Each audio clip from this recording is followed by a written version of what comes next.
Well, there you have it. That's their official response. That's their response. That's what they said. All right. Now, the star of tonight's show.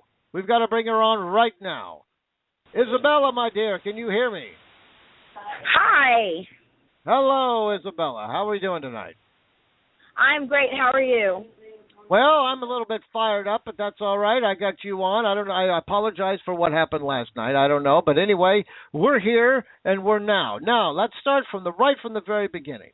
You were actually in DCF when you were a child too, were you not? Oh, I sure was.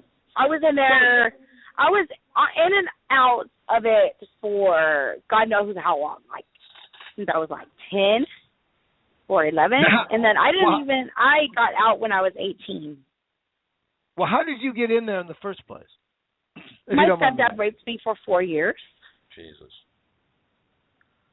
So they were actually doing a good thing. But what was your it was a good thing of separating you from that environment. But what was the environment that they put you in? Was it any better? Was it worse? I loved it. Oh, I loved it. I had a great experience. I stayed in contact with some of the foster parents and whatnot. I guess a year after I aged out.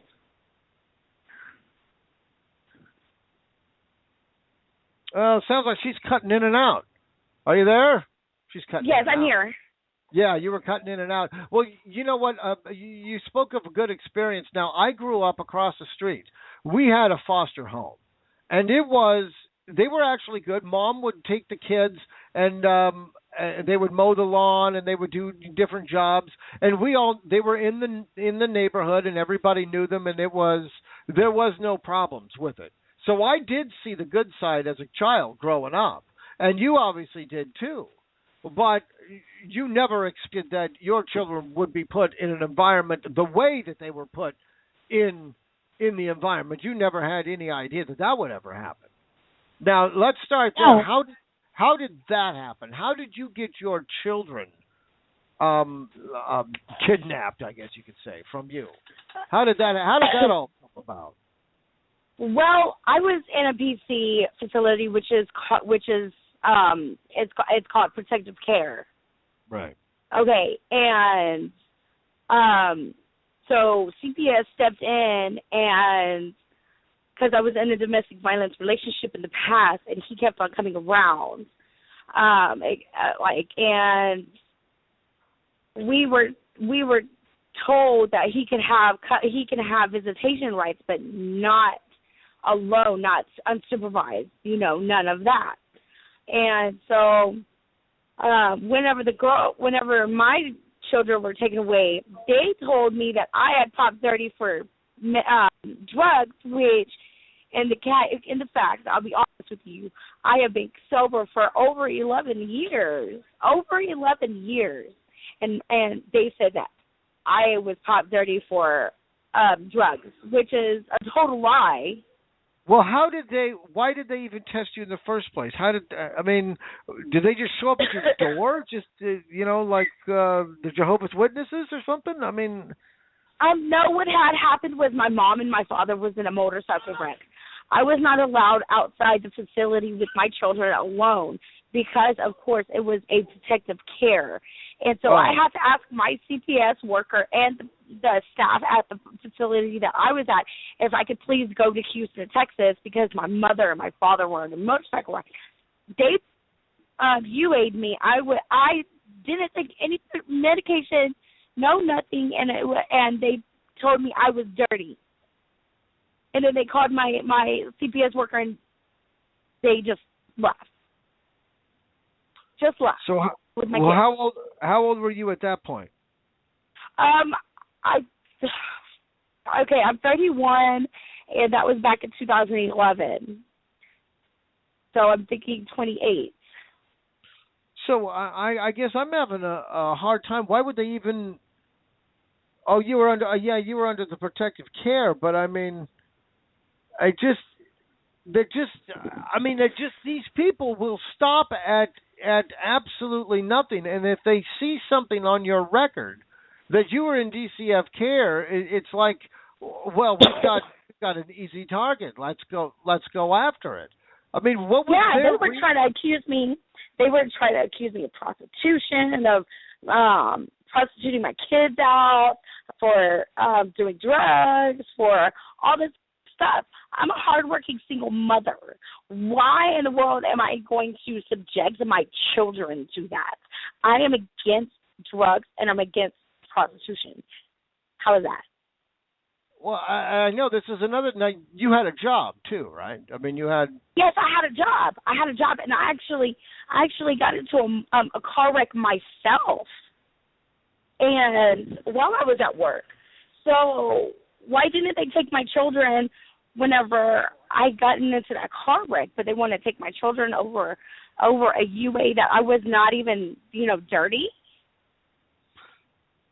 So the protective custody. Now, I finally found the article. Jerome Osborne. Now that's one of that's your child's father, right? Yes. Okay. Now that was the protective custody that when you were under protective custody, was it because of him or? Oh, that was from. No, yes. I was in protective custody because of him. But that article that I had told you about was not because I was in protective care. That article was, like I told you, whenever my CPS worker when the girls were in CPS and foster home, that they had told me no contact order, but then she had told me go ahead and contact him so he can go do his service plan. Wow. So they took your children in 2011. Now, how many visits have you had? I'm sorry? And how many visits have you had with your children? Since 2009, since November 9th, 2012, none. I've not seen my children for 2 years. For 2 years? And they won't let you have any contact with them? No, because they forced me to voluntarily relinquish my rights. Well, how old were your children when they did take them? When they did, it took them, the baby was 10 months and the oldest one was 4. Wow. And you were single at the time, you were working, and you were under protective care because how many children? You got 2, so now, is both the children Jerome's? He's the father. Okay, he's the father of one of them? He's only father of one. Okay. So anyway, it doesn't really matter. He was abusive to you. And yes. At one point he physically attacked you and beat you, and that's why they took put protective care for you. Yes. So yes. Then your parents get into a car accident. Now, why did you have to? I guess I'm understanding. Your parents get in a car accident. Why did you have to report? Why would you have to report to the DCF and take a urinalysis when your parents get in a car accident?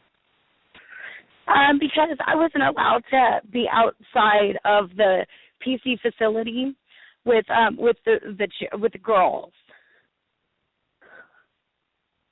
and so I had to. I'm sorry. Yeah, I know, but I mean, your parents get in a car accident. So if your parents get in a car accident, why are they giving you the urinalysis? Because I'm not too sure about that, because that kind of seems funny whenever they UA'd me, because they know that I wasn't doing drugs. But in the beginning, they were trying to control how I parented my children, where I went with my children, et cetera, et cetera. Every single time I had to go to the hospital with my children, I had to report, where I went, how I went, who went with me, and et cetera, et cetera. Just because of protective custody, just because you're one of your, obviously he was your boyfriend at the time, because he's beating you and you're under their care, you've got, it just seems to me to be a little excessive. It's like, okay, being under care is one thing, but being in prison is another. I guess I can't understand why they would even You know what I mean? I mean that's the crime right there at the very beginning of that control. So here your husband or your boyfriend beats you up and they take away everything that you have, your whole life. You have to do whatever we tell you to do for whatever reason. This is the problem right there. And then they decide because you're under protective care that now they're going to take your children. I mean, this right here. This is what I'm getting at. They will stop at nothing. They see any opportunity. It doesn't matter when or where or who. They see an opportunity and they seize it. And especially if you're a single mom. And especially if you don't have a lot of money and to have a lot of resources to fight. Now, I take it you probably didn't have a lot of money to get an attorney. But you were given a court-appointed attorney, right? Oh yeah, that yeah. He was a dick face himself. I'm sorry for the language, but he didn't help me. Well, of course they don't, because they're not really working for you. They're actually working more for the DCF. They're just getting a paycheck. They're not really doing, what they're supposed to be doing. And it's unfortunate that any kind of law case, you need a lot of money. Even though the Constitution gives you the right to an attorney, but your case is only as good as your attorney. And if he's a schlub, you're screwed. But if you got a lot of money, then you can do it. Well, they prey on people like you. You don't have enough money to actually defend yourself. You don't have enough money to defend the bully, and that's what they are. They are bullies, and they'll pick on anybody, especially the poor. The Indians now are it's rampant what they do to the American Indian. I mean, they're taking. Oh, on left top of it, on top of that, I'm sorry to interrupt you. On top of that, my middle child, is Native American. Yeah, and then for whatever reason they see that, boom. There we go. We got another one. We got an easy target. They're not going to fight back. See, that's what bullies do. Bullies pick on those that don't have the means to fight back. So yeah, see what I had researched, because I'm going to tell you this. I'm a paralegal student. Okay, I'm studying family law at the moment, but besides all that, they should not have touched the middle child because of her being Native American or an American Indian, whatever society wants to call her. But she's not. She's a child. They shouldn't have even touched her without even consulting the tribe. So you've got 3 children now that are in DCF care, right? Yes, I have 3 children. I have one in my care, and she's 15 months old. She's healthy, happy, and I couldn't be any more happier, having my child. My child was born in the same city, in the same state where my girls were taken away. Wow. And you have no contact with them? There's no way to even contact them at all? And just because they decided you were under protective care because you were getting beaten, and they give you a urinalysis because your parents get into a car accident. It just seems, I don't know. It just seems a little, why do they, their excuses is what my problem is I don't understand their excuses. Their excuses there's no logic in them at all. Yeah, exactly. So what happened? Now, were both children taken at the same time, or one was taken at one point and they were both taken at the same time, right? Both taken at the same time, exactly. Now, were they put in the same foster home, or were they separate? Okay, they were put in the same foster home. No, they were put in the same foster home, yes. All right. A lot of times they like to separate. And now, have you ever met their foster parents? Do you know anything about them? I haven't. Yes, I do. I've met them. They seemed very nice at first. The gentleman, the guy, the father, I guess you want to call him, was very compassionate for me. The foster mother was kind of iffy, but soon, maybe a couple of visits after, I was able to strap the girls in their car seats and, walk them to their car. But then all of a sudden it was a switch around. Like they mugged me. I would hear them talking about me.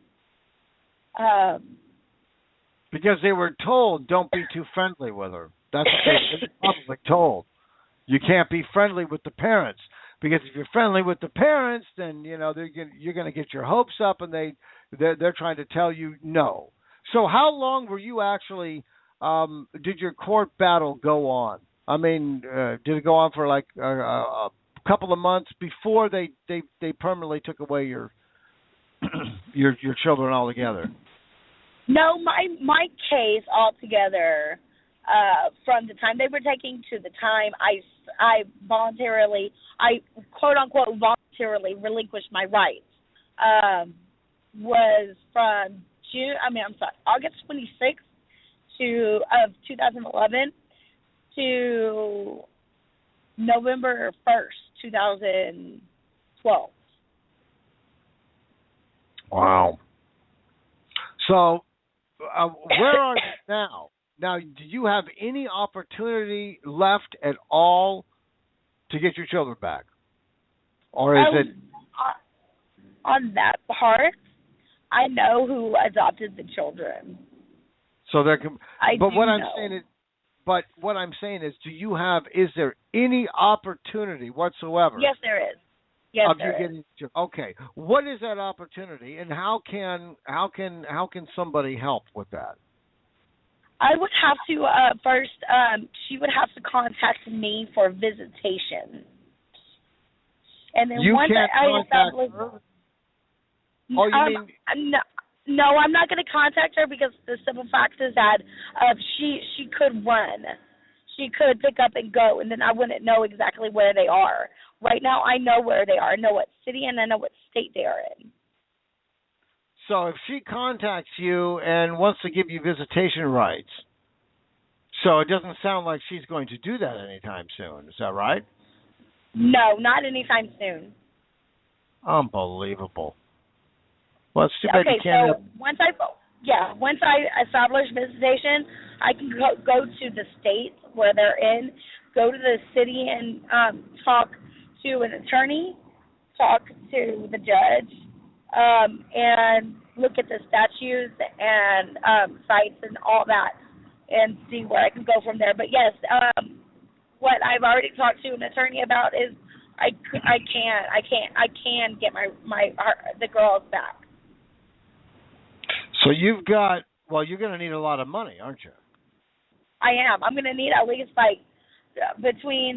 I'm estimated between 10 to 15,000, and that's just to establish an attorney and to at least get residency in that state, right, so I can say, look, I'm stable. So how long do you got to go before you get your paralegal license? I have 2 years. You got 2 more years to go. Yes, sir. Wow, that's a long. Well, once you do become a paralegal, you do make pretty good money, but 2 years is going to be a long time. Your children are going to be. How old are they now? The oldest one is 7, and the middle child is 4. So the middle child probably doesn't even hardly even know who you are. No, anymore. But the oldest one does, because I have a family member. My brother actually gets to talk to her. That's what I was going to ask. Do you have anybody in your family that gets to speak to them? So that's good. Yes. That's good. Now, do you have a lot of family and friends, or a church of any kind of public support, community support at all? I sure do. Well, that's good. But when you went to court, did anybody speak on your behalf, or were they even allowed to? No. My sister, she tried to, but the DA and the DA and my attorney all went against her, and they were trying to talk bad about me to her.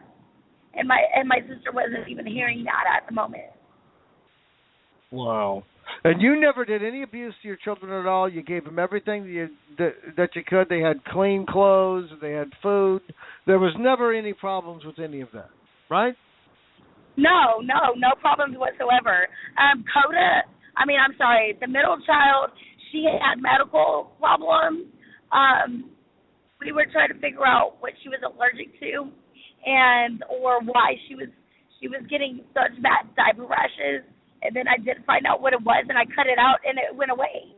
I struggled with a diaper rash for like 6 months straight. Well, and I kept on diaper rash. Yeah, but this one was so severe, her skin was like peeling off. And we couldn't figure out, I changed the diapers, I changed the wipes, I switched laundry soap. I did all that. And then I gave her a certain type of food after her rash went away, and the rash flared up back with just one feeding of that one food, and I cut it out. I was like, that's it. That's her problem. And whenever I took her back to the doctors after I found out the reaction to the food, CPS still wasn't even happy with all the medical transcripts, anything. They were unhappy for anything I did for my children. Well, there is a lot. Doctors don't like the fact that if you heal yourself with food, which is easy to do, there are some foods that you can heal yourself with certain foods. My mother healed my grandmother holistically with cancer. She beat it. She had prostate cancer or something like that. And doctors don't like that because you're taking away what they learned in medical school. And everything is with a drug or a surgery. Well, not everything is cured that way, and they don't like that, so they get their little egos bruised. And of course, the DCF, they're. I mean, what are these people? I mean, who are these people anyway? I mean, describe them to me. I mean, are they educated people? Are they, kind of scummy? Are they young? Are they old? I mean, who are these people that you've worked with? These DCF agents that do that. Describe them to me. Okay, the CPS worker that I worked with, or that worked with me, or that went against me, or whatever you want to call it. She was 24. She had one son. And he was a baby. He was one. She was a single mother. So here she's a single mom just like you. You think that she would have some, empathy, perhaps? Compassion? No. Exactly. None whatsoever. After I said a goodbye to my girls at a visitation, not the last visitation or the first, it was like somewhere in between, she called me names. She brought me to a visitation room. She closed the door behind her. She called me names. Wow. She put me down so bad that I ran out of the building crying. They don't care. Now this is a 24-year-old woman, a single mother, who's an expert now. They're not doctors. I mean, do they even go to college? I mean, that's what I want to find out. I mean, to be a social worker, to be a DCF investigator, I mean, how do you get this job? I mean, do you need a college education? I mean, yes, you do. So I guess, she had a college degree in psychology or sociology or something like that, and it was on her wall, and I do remember that. So they get out of school, and all of a sudden they're an expert because they've got a piece of paper with their name on it and they put it on their wall. See, this is what I'm trying to get at. I mean, these are people that are obviously not experts. So they are doing either what they're told to do to get more money, or they're just completely incompetent, or they're just evil. Personally, I think it's a combination of all three. Yeah, well, So, when Mr. Osborne attacked me, and I called her when I was in the hospital, I told her what had happened. She laughed at me. She had no compassion. I had a broken rib. I had bruises all over my body, all over my upper body, and some on my legs, if I could remember. She had no compassion. This is another thing, and they're very brazen about it, and they don't really care. I mean, here you have a doctor to that little 8-year-old Jackson. If it were up to me, you'd never see your mommy and daddy again. Now, what the hell is that kind of a thing to say to an 8-year-old child? I mean, what is that to say? How do you say that to an 8? And then the little child is crying because he missed his parents because they took him away because the parent dared to ask for a second opinion. And she tells him to suck it up and quit your crying. I mean, do these people understand that these are humans? They have feelings, they have thoughts, they have, blood just like everybody else. But they don't see that. They see dollar signs. And if you're adoptable, well, then that's even more money. That's all they see is money. Yeah, with the middle child, since she was Native American, she will get $4,000 every year, and then whenever she turns 18, she gets an $18,000 check. Your daughter gets that. My daughter gets that. Yes. Oh, she's gonna have. Well, then she's gonna have a lot of money when she gets out, and once they turn 18, they just dump them out. There you are. You're on the street. And that's it. They don't have any real, I guess, transition, teaching the kids to be out on their own. They're just out, and then they're out. Now, isn't that what happened to you? When you got out, how did you get out? When you were 18? Actually, whenever I was 17, I switched facilities. And it was I was all for it. I had the choice, and so I went from one home that was okay, that if I turned 18 they would have dumped me out, to a transitional living home that if I had stayed, I could have stayed until I was 21, and they would have put me through college for free.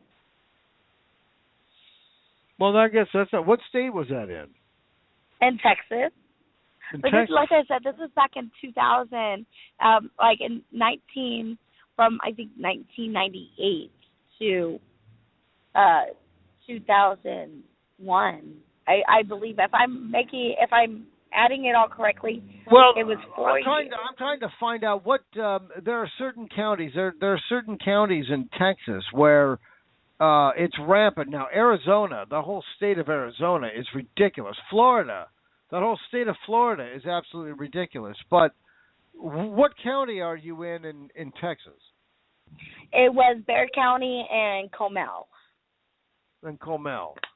Now, Angel Cook, you know who she is. She's in Texas too, and there's another one that just came up in Texas. I know Texas is starting to get people from Kentucky. I mean, they're in every state, every single state, all 50 of them. Mm-hmm. And I'm trying to isolate of where they're actually doing it. What kind of area? Now, where do you live? I mean, when this was taken away, was this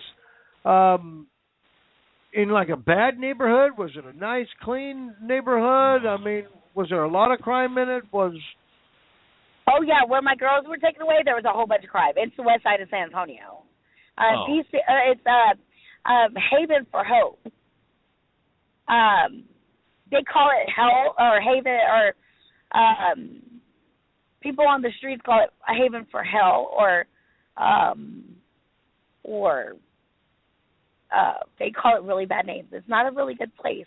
They hire pedophiles. They hire druggies. They hire different kinds of people. Well, this is what it just seems like they're not picky because they go into very nice neighborhoods, they go into moderate neighborhoods, and they go into the poor neighborhoods. They're not picky of who they attack. And it's in every neighborhood. I mean, in my neighborhood, it could be right here. I could have a neighbor that could be going through this, and I'll never know. And you're not now. When they did take your kids, were you allowed to talk? Were you allowed to? Did they put a gag order on you like they do now, or? What do you mean gag order?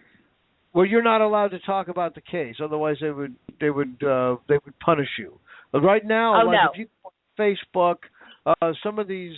Well, I had Melissa Willis. She came on my show, and she lost her children for 2 weeks because she came on my program. Well, she finally got that taken away, and she's allowed to speak, but she has to be very careful. Now, this is another thing.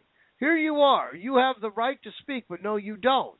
You have freedom of speech, but no, you don't. You know, again, I guess this Constitution doesn't mean anything, but freedom of speech, it does mean everything. And you should have the right to get on Facebook or anywhere. You know, you want to get on your soapbox on the street corner. But yeah, I was not put on a gag order or anything like that. And but I did find out that they were going through my Facebook. Like they somehow hacked into my Facebook and was reading some of the messages that I had between me and an adoptive brother. Did they ever try to make contact with you or on Facebook? Who? No. The no. DCF. Sometimes they try to make contact with people, but they're not really DC. I mean, they're DCF, but they try to act like they're not, and they try to be sneaky with that kind of stuff too. But what the hell are people doing looking on somebody else's Facebook page anyway and using that against them? That's your page. No, they weren't. They weren't just looking on my Facebook. They were getting into it. They were reading my messages, my private messages. Oh, the instant, really? Yes. And of course, your attorney wouldn't do anything, or was this after the fact? My attorney didn't know about it. Unbelievable. I mean, they'll hack into just about anything. I mean, God only knows if they're hacking into my computer, but if you want to hack into it, hack into it. You're not going to, you know. But what is the point of that? I don't understand that. What are they really afraid of? You know, what are these people really afraid of? Well, they're afraid of getting caught. And if they obviously, if you're afraid of getting caught, then you're at least smart enough to know what you're doing is wrong. You know, so where are you now? Now you said you got another child. How old? Yes, I do. I have a 15-month-old little girl. All right.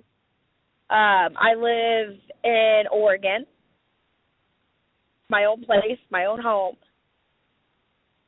I have a job, and I'm in school. I'm in college. Now, what part of Oregon are you in again? I'm in Sutherland. Right. Right. I grew up right across the river from Portland, Oregon, in Vancouver, Washington. That's a little town for life. Yeah. So I've got relatives in Aloha, and you know, Oregon is beautiful coast, by the way.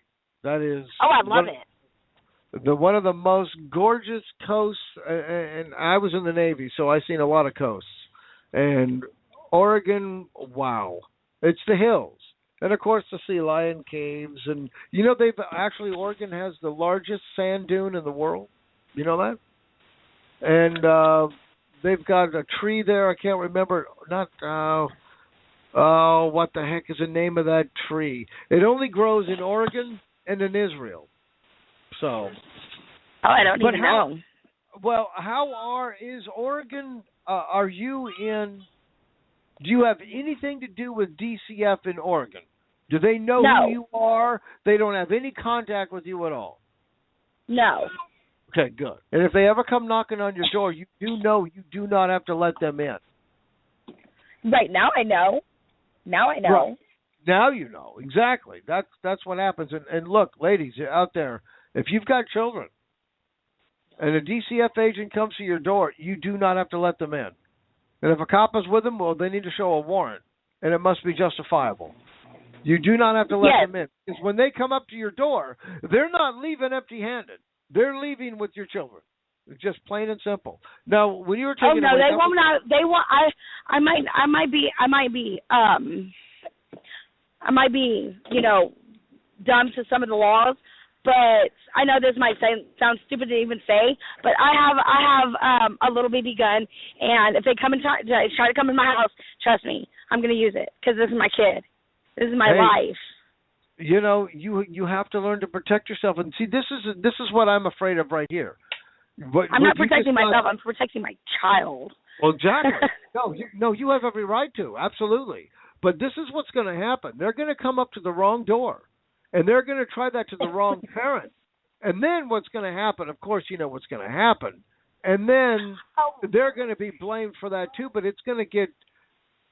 I just see it. It's going to get to the point where people are going to start doing that, and there's no reason for this. First of all, there's no reason to be taking somebody's kid unless they are in absolute 100%. I mean, undeniable a threat of danger. It has to be completely undeniable. And even so, you should have to go to court. You should have to say, okay, here is this side over here. Well, let's hear the other side. But there is no other side. There's one side. One person complains. One person says one thing, and that's it. There is no evidence. And this is what is missing in all of this.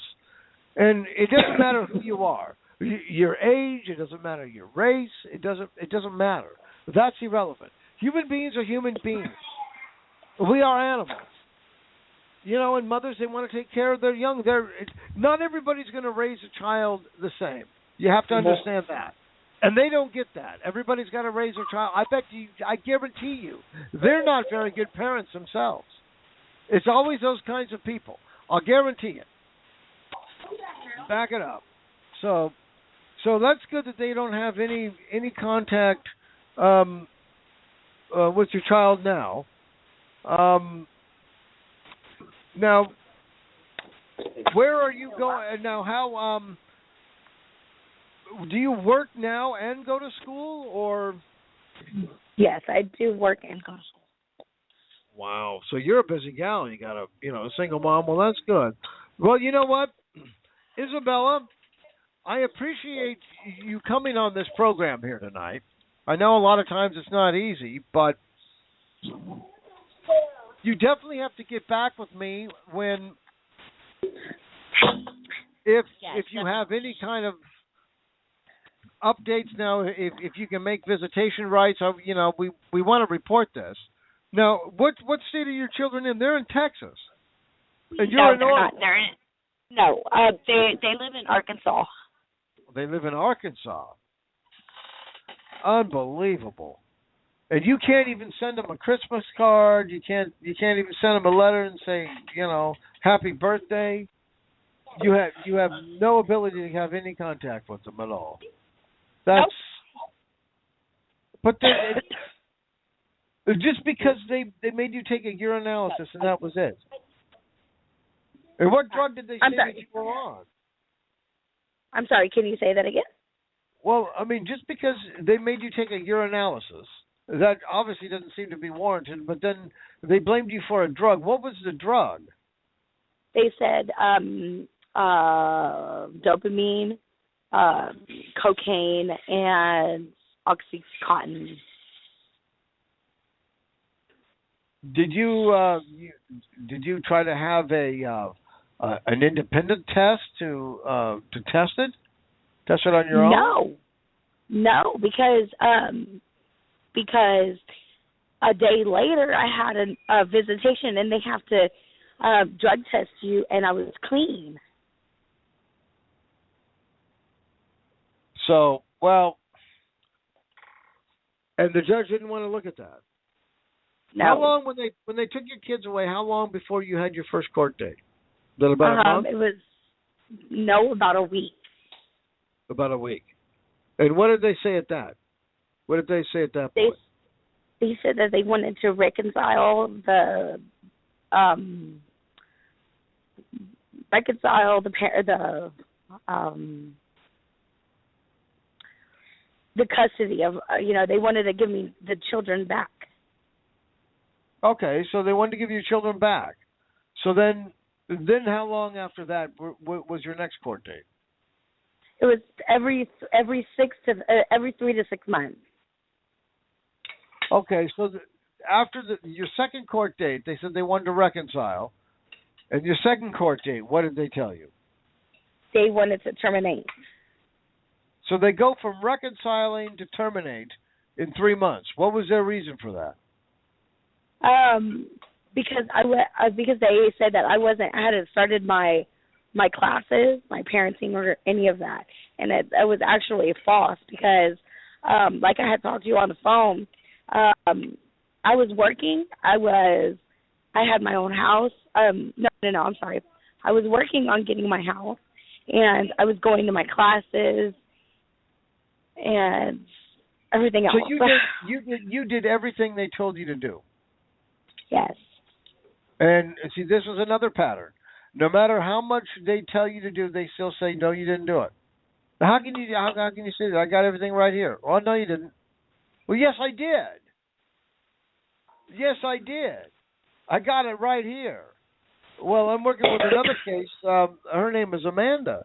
She's been through everything, too. All of them. Every single one of them. Melissa Willis, all of them. Up and down. The more that they ask you to do, and the more you do, the less they say you've done.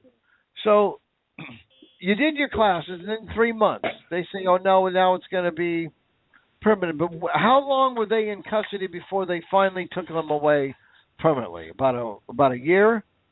I mean, you had visitation rights for what? About a year or so. Yeah. Before they finally took them.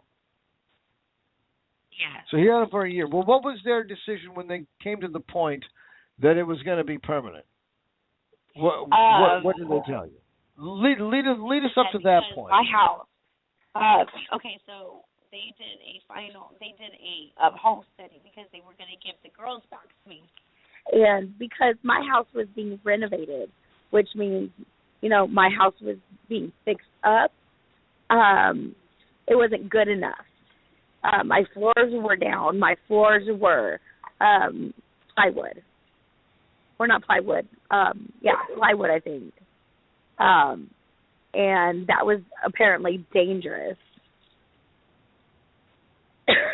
So they didn't want to give the girls back because of that. Because the house is being renovated. Okay. Yes. Well, how long did it take before the house got completely renovated? I never got renovated because whenever I lost the girls, I gave up. So they couldn't tell you, they couldn't say, okay, you've got X amount of time to get the floors in. They couldn't give you a certain amount of time. Now, were you buying the home, or were you making? Do you have a mortgage on it? No, it was a rent to buy or rent to own. A rent to own, but you were making. Yes. It was your home.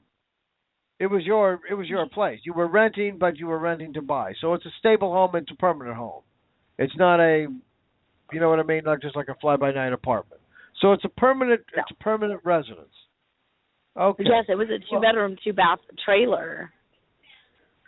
I mean, they could have at least given you an opportunity to say, hey, look, you have X amount of time to get the floors in, and we can do it. So they just said, no, that's it. It's permanent, it's over, and that's it, and you never had any contact since? Nope. None. Unbelievable. Yeah, well, that's Texas for you. Right. But Texas is not very children friendly, and you can't write any of these governors. I mean, I can't tell you how many governors. I can't tell you how many politicians I've written. The problem is it's so vast, and everybody's getting money. Everybody's getting kickbacks. Everybody's getting federal dollars. Well, those federal dollars are tax dollars. That's your tax dollars. That's your money. You're paying to have the government kidnap your children. Now, a lot of parents, when your children were when they first took them away, did you have to pay? A lot of these parents have to pay the foster home. They have to pay to have somebody else raise their children. Do you believe that? Did you have to pay? Yes, I mean, I've heard of that, but no, I wasn't ordered to do that. I was ordered to pay child support. And actually, I'm still ordered to pay. Right, you have to pay child support, and then you have to pay so much money. So somebody else can raise your children, plus they're getting federal dollars to raise your children. Yes. But I mean, if you're going to spend that money on your children, you need to be raising them. And if they're adopting them, they're raising them. They got to spend their own money. I mean, see, to me that isn't right. If you're going to take away somebody's child without a legitimate reason, I mean, you weren't physically beating them. They right. were clean. They were all this, okay, and you weren't doing drugs, but they blamed you for the drugs. Yes. I have to say something. I'm so sorry. I have to really cut this short. I'm so sorry. Some of my family came over to surprise me for my birthday. So happy birthday. So, thank you. Well, anyway, Isabella, thank you very much for coming on the program. You know my number. We'll be in contact, and good luck with this all, and I wish you all the best with your new daughter. All right? Thank you so much.